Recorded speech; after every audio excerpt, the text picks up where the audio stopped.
वालेकुम। आज हमने एक्सरसाइज 1.2 का क्वेश्चन नंबर 5 सॉल्व करना।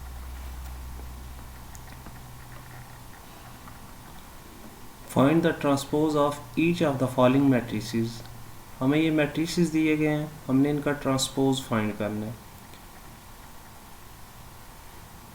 इससे पहले हम पढ़ चुके हैं कि कोई भी मैट्रिक्स जो है उसका ट्रांसपोज कैसे फाइंड कर सकते हैं। मिसाल के तौर पर हमें एक मैट्रिक्स दिया गया है ए बी सी और डी। इसका हमने ट्रांसपोज फाइंड करना है।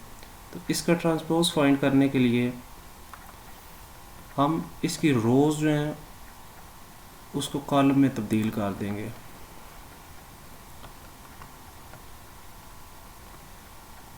ये पहली रो है, इसे पहले कॉलम में चेंज कर देंगे। इसी तरह ये दूसरी रो है, इसको हम दूसरे कॉलम में चेंज कर देंगे।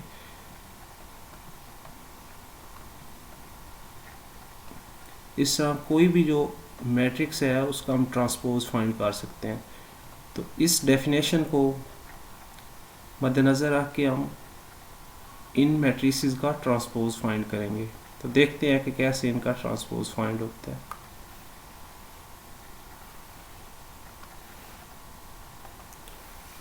क्वेश्चन 5 का पार्ट 1 जो है वो दिया गया है कि a इज इक्वल टू 0 1 -2।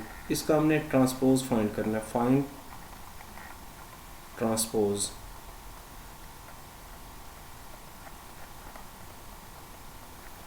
तो कोई भी मैट्रिक्स जो है उसका ट्रांसपोज फाइंड करने का तरीका ये होता है कि उसकी रोज जो हैं उनको आप कॉलम्स के अंदर चेंज कर देते हैं।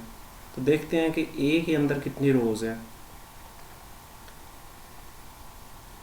ये पहली रो है, ये दूसरी रो है और ये तीसरी रो है। तो मैट्रिक्स ए जो है इसके अंदर 3 रोज दी गई हैं। तो हम ए ट्रांसपोज फाइंड करने के लिए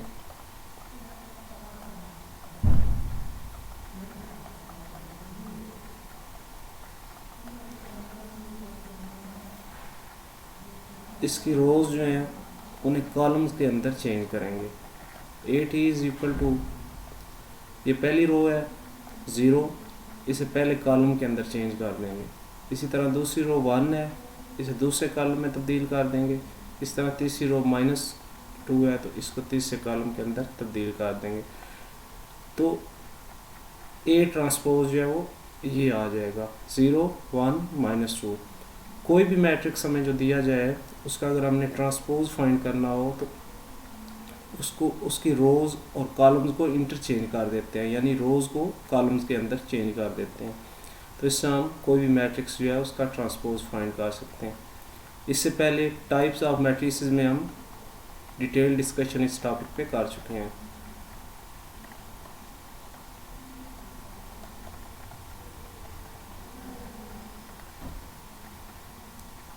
इसी तरह अब हम बी का ट्रांसपोज जो है वो फाइंड करेंगे। तो बी का ट्रांसपोज फाइंड करना इंतहाई आसान है कि बी हमें दिया गया है 5 1 -6।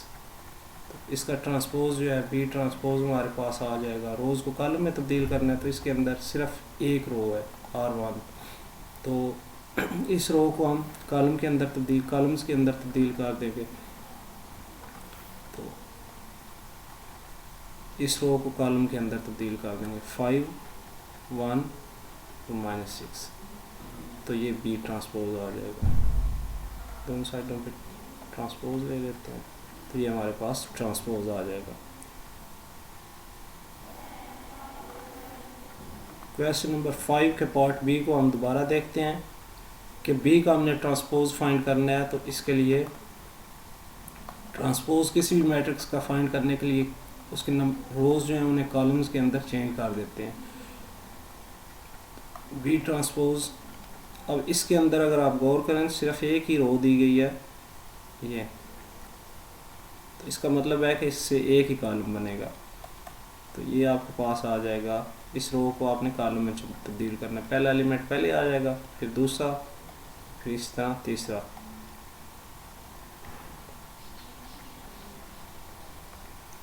इसी तरह सी का भी हम ट्रांसपोज फाइंड कर सकते हैं। इसके अंदर 1 2 और 3 रोज़ दी गई हैं, तो सी ट्रांसपोज हमारे पास कुछ इस फॉर्म में आ जाएगा। पहली रो है, इसको पहले कॉलम में तब्दील कर दें 1 2, दूसरी रो को दूसरे कॉलम में तब्दील कर दें 2 -1, और तीसरी रो जो है 2 0 तीसरी रो में तब्दील कर, तो सी ट्रांसपोज हमारे पास आ जाएगा 1 2 2 2 -1 और 0। इससे एक और भी नतीजा अखज़ किया जा सकता है कि जब भी किसी मैट्रिक्स का आप ट्रांसपोज लेंगे तो उसके जो मैट्रिक्स दिया गया उसकी जितनी रोज़ होंगी बाद में उतने उसके ट्रांसपोज लेने के बाद उतने उसके कॉलम बन जाएंगे। देखें इसकी 3 रोज़ थी 1 2 और 3, तो उसके 3 कॉलम जो हैं वो बन गए हैं 1 2 3, और यहाँ इसकी 3 रोज़ थी 1 2 3, तो सी ट्रांसपोज जो है वो 1 2 2 -1 2 0।